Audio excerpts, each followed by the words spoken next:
asked of the Lord. That phrase in itself is always interesting to me, because there are times where I say, what are you going to do on vacation? Well, one thing I'd like to do. But I don't get that sense here. I get the sense that when he said, one thing I have asked of the Lord, I don't think he says that flippantly. So if you were going to ask the Lord one thing, what would that be? What is his response? He says, that I may dwell in the house of the Lord all the days of my life. About 5 Psalms earlier, he said that same thing in Psalm 23, right? But he also says to gaze upon, and that word in the New American Standard, which is what I grew up with, is to behold the beauty of the Lord, and to inquire or to reflect or meditate in his temple.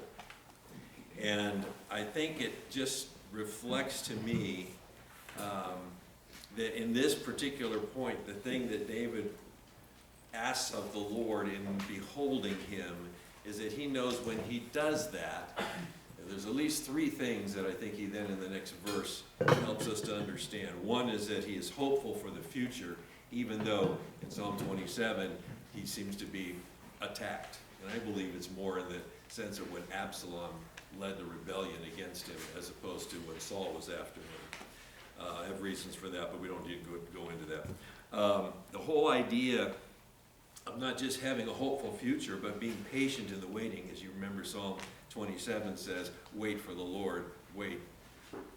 And then the last part of it is just being courageous in the present time.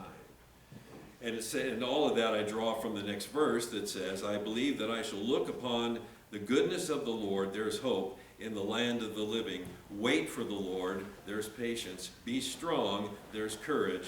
Let your heart take courage. Wait for the Lord. So I love the fact that David has this sense of wanting to spend his time looking up, if you will, kind of like what Colossians 3 says. If you're born again, basically, keep looking up where Christ is.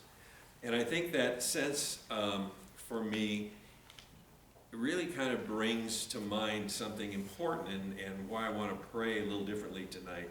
And that is that when he says, behold the beauty of the Lord and meditate in his temple, the temple wasn't even built when he said those words. He was keeping the Ark of the Covenant in a tent, and in fact he even talks about that in Psalm 27, for he will hide me in his shelter, a word that also means veil, in the day of trouble. He will conceal me under the cover of his tent. He will lift me high upon a rock. So when I had heard this originally, and I just thought he wants to see the grandeur of that temple. Well, the temple wasn't even built, although it was built in his mind, because if you remember your what is it? I think it's in Chronicles.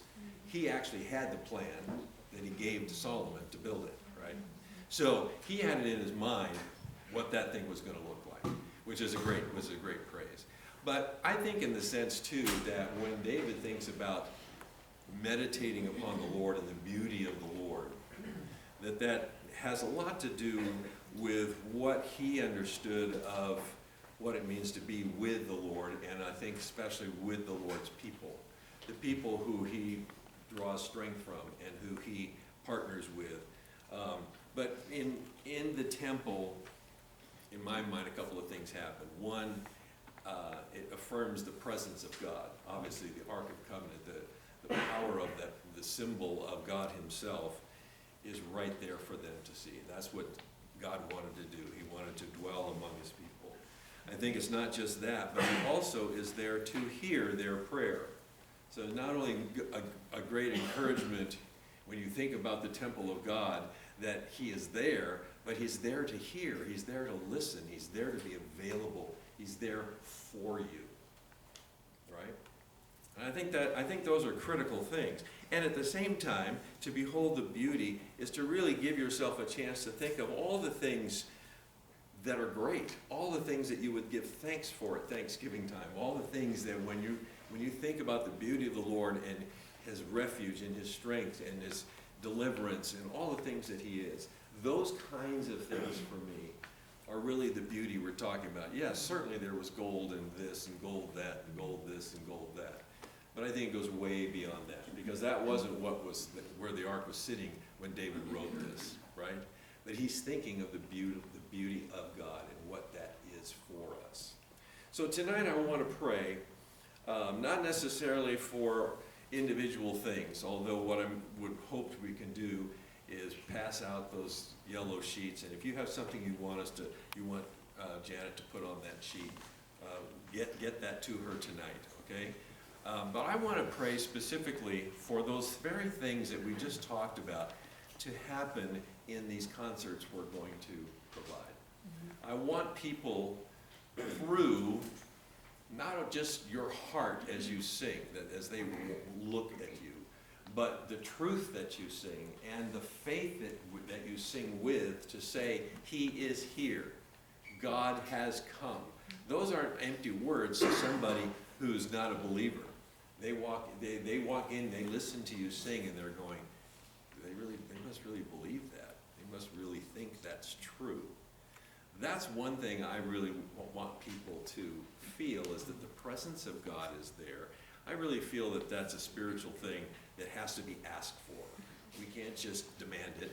We can't just expect it. We know it's here in the hearts of people, but it's not always visible to people who have not yet been sensitized and brought into this idea of faith and all of that. So I want to pray that people would understand the presence of God, for the beauty of God to be represented in the sense of His presence, in the sense of your faith that's declared in how you sing, as well as what you sing, because I think that's important. I think the very fact that you're up there singing, the beauty of God is that here's a bunch of people who have all been changed, who are declaring, I am different than I was before God. I am something that is being made new. We're also declaring we're all a hot mess. But that doesn't matter, because God knew you were a hot mess. He chose you. He chose to put His love on you. In fact, before you even existed, before you ever did anything wrong, He still decided to love you, knowing you'd do a whole lifetime of wrong. Hopefully, you get the idea. So my hope here is that people would understand that truth, that we believe that God listens to us when we pray. And whatever the song may be that we're singing to Him or singing about Him. And that too, that His beauty would be seen in those physical things, not just the music that we're singing, but the beauty of the room, the technical proficiencies that happen or don't happen. All of those things, to me, I think are very important in capturing this idea to behold the beauty of the Lord and to meditate in His temple. So here's what I'd love for you to do. I'd love for you to think of those things that I've talked about, or one of them if you can remember one of them. His presence, the fact that He's there for us, He's listening, the very fact that we are declaring a faith, that we are a bunch of changed people for one reason and one reason only, even if we still are a bunch of sinners. And at the same time, that the grandeur of it and hopefully the nobility of it also speaks of God in that way. So much as we turn and pray for each other, hearing requests, can we pray and turn to each other and pray right now for those things in particular? And if somebody is next to you and says, can you just pray for me? Do it. Okay? Don't say, no, Peter's